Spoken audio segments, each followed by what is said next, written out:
மீனவ கத்தியால குத்துனவனை எதாச்சியா பார்க்குறாங்க. அவனை பிடிச்சு அடிச்சு உதச்சி யார்டா அவனை மீனவ கத்தியால குத்த சொல்லி அனுப்புனது அப்படின்னு சொல்லி விசாரிக்கும்போது அவன் சிந்தாமணிங்கிறத உண்மையை சொல்லிடுறான். உடனே முத்து அவனை பிடிச்சி நேராக போலீஸில் ஒப்படைச்சு அவனு முத்து மீனாவை கத்தியால் குத்துனவனை எதாச்சியாக பார்க்குறாங்க.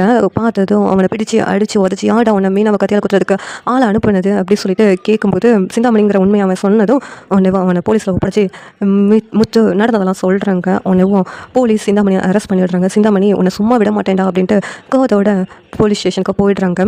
பிறகு முத்து இதுதான் சரியான நேரம் ரேகா அப்பாவை மீட் பண்ணி சத்யா ரேகா கல்யாணத்தை பற்றி பேசுறதுக்கு அப்படின்னு சொல்லிட்டு ரேகா அப்பாவை மீட் பண்ண போகிறாங்க.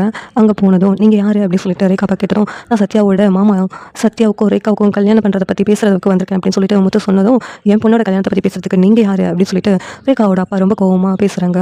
உடனேவும் இங்கே முத்து இருந்துக்கிட்டு சார் சத்யா உங்களுக்கு நல்லாவே தெரியும்ல சார், அவன் ரொம்ப நல்ல பையன் சார், அவனுக்கு உங்கள் பொண்ணை நீங்கள் கல்யாணம் பண்ணி கொடுத்தா அவன் நல்லபடியாக பார்த்துக்குவான், உங்கள் பொண்ணும் சத்யாவும் லவ் பண்ணுறாங்க சார், அவங்க லவ்வை பிரித்து வச்சிடறாங்க அப்படின்னு சொல்லிட்டு இங்கே முத்து ரொம்ப கெஞ்சி கேட்குறாங்க. சத்யா எப்படிப்பட்டவன்னு நான் விசாரிச்சிட்டேன், அவன் ரொம்ப தப்பானவன்னு கேள்விப்பட்டேன், திருடெல்லாம் செஞ்சான்னு சொல்லிலாம் கேள்விப்பட்டேன், அப்படி ஒரு பையனுக்கு நான் எப்படி என் பொண்ணை கல்யாணம் பண்ணி கொடுக்க முடியும் அப்படின்னு சொல்லிட்டு இங்கே ரேகா அப்பா சொல்கிறாங்க. ஆனால் முத்து இருந்துட்டு என்ன சார் சொல்கிறீங்க, இத்தனை நாளாக உங்ககிட்ட அவன் வேலை பார்க்குறாங்களே, இங்கே உள்ள கணக்கு வழக்கில் ஏதாவது தப்பு நடந்திருக்கா, அவன் தானே எல்லாத்தையும் பொறுப்பாக இருந்து பார்த்துக்கிட்டு இருக்கான், அப்படி இருக்கும்போது அவனை பற்றி தப்பாக சொல்கிறீங்க சார், அவன் ரொம்ப நல்ல பையன் சார், அவன் தப்பான ஒரு ஆள்கிட்ட வேலை பார்த்தது உண்மைதான், ஆனால் அதுக்கு பிறகு அவன் திருந்தி நல்லபடியாக படித்து இப்போ அவங்கக்கிட்ட நல்லபடியாக தானே சார் வேலை பார்க்குறான், அப்படி இருக்கும்போது அவன் நல்லா தான் சார் உங்கள் பொண்ணை பார்த்துக்குவான் அப்படின்னு சொல்லிட்டு முத்து சொல்கிறாங்க. இல்லை இப்படி ஒரு பையனை என்னால் ஏற்றுக்க முடியாது மருமகனா அப்படின்னு சொல்லிட்டு இங்கே ரேகா அப்பா பிடிவாதமாக இருக்கிறாங்க. முத்து இருந்துட்டு சார் உங்கள் காலில் கூட விழுறேன் சார், ப்ளீஸ் சார் சத்யாவுக்கும் உங்கள் பொண்ணுக்கும் கல்யாணம் பண்ணி வச்சிடுங்க சார், அப்போ தான் 2 பேரும் சந்தோஷமாக இருப்பாங்க சார் அப்படின்னு சொல்லிட்டு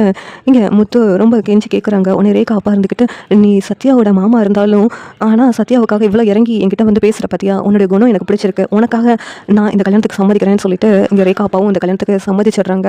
உடனே முத்துக்கு சந்தோஷமாயிடுது, எப்படியோ சத்யா கல்யாணம் நடக்க போகுதுன்னு சொல்லிட்டு. இந்த சீரியல் எப்படி நல்லா இருக்கும் நீங்கள் நினைக்கிறீங்கன்னு கமெண்ட் பண்ணுங்கள். இந்த வீடியோ லைக் பண்ணுங்கள், ஷேர் பண்ணுங்கள், சப்ஸ்கிரைப் பண்ணுங்கள். தேங்க்யூ.